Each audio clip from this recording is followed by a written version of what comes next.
Ayan, mga parts, ang tatalakay po natin ngayon hindi sa pagre-repair. Dito naman po tayo sa ating compressor. Ayan.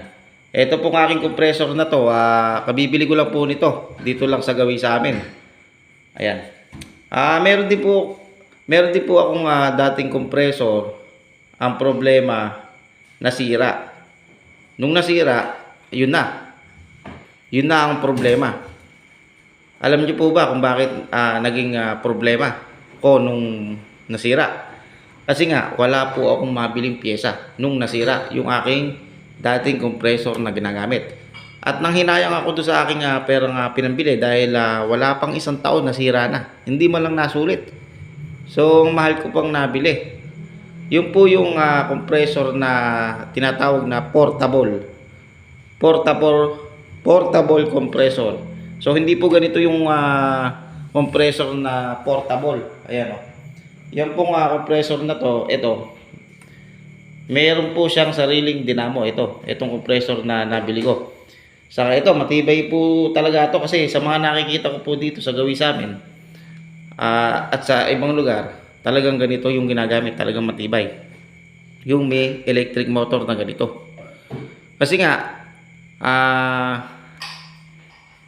pagka po ganitong electric motor, talagang malakas pong magkarga ng hangin. Ayan po. Ito pong aking compressor na to, ang ano po niya, ang size po niya 1/4. 1/4 horsepower. Ayan, 36 liters. 70 PSI. Pwede rin po siyang ilagay po natin sa 90 PSI. Itong mga ganitong compressor na 1/4. Kakayanin naman po kasi sa mga nakikita ko po dito sa amin. Ganun po yung ginagawa. Kasarapan na po yung 90 PSI pagka po sariling gamit nyo po. Or may shop po kayo. Ayan, 90 PSI kasarapan na po. So sa mga ganitong compressor, maganda po itong may ganitong electric motor. Saka ito, ito. Meron po siyang pinaka head niya, yung black. Ito. Maganda po ito kasi nga yung mga ganitong compressor po, merong piyesang available. Yun ang pinakamaganda, yung meron tayong nabibiling piyesang available. Hindi katulad ng mga ibang compressor na lumalabas. So hindi ko na po lalagyan ng pangalan or brand. Yung iba po kasing mga compressor na lumalabas or nabibili po natin, katulad ng portable, wala pong available na pyesa. Kung masira po yung pinakamotor niya, kung masira yung mga portable, ang problema nun, wala po kayong makikitang pyesa. So ang gagawin nyo, itatambak nyo lang at sayang naman. So sa mga ganitong compressor, ito po, meron pong available na pyesa nito.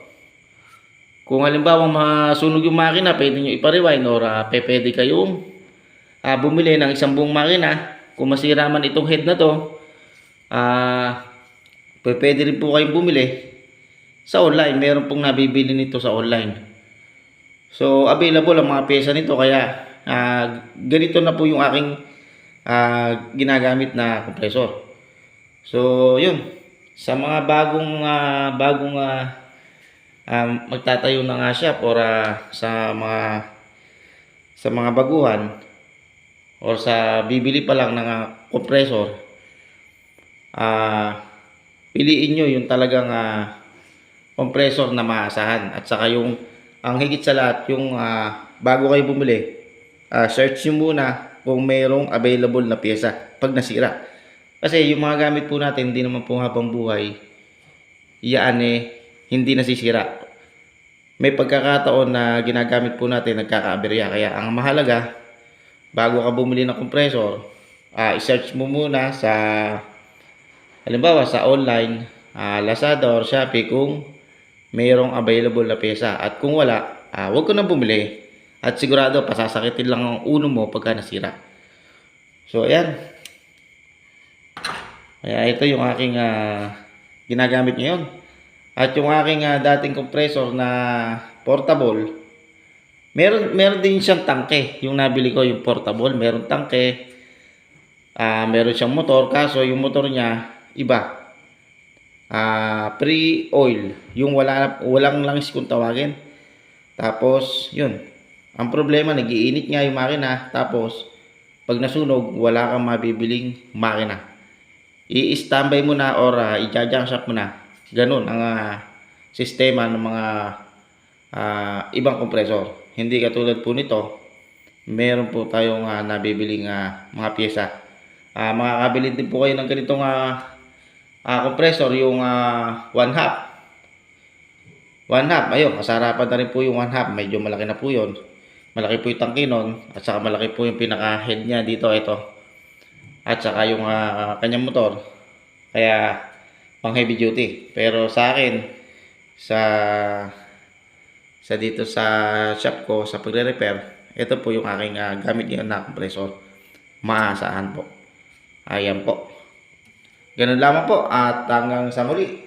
Binigyan ko lang po kayo ng idea pagka po bibili po kayo ng compressor na inyong gagamitin.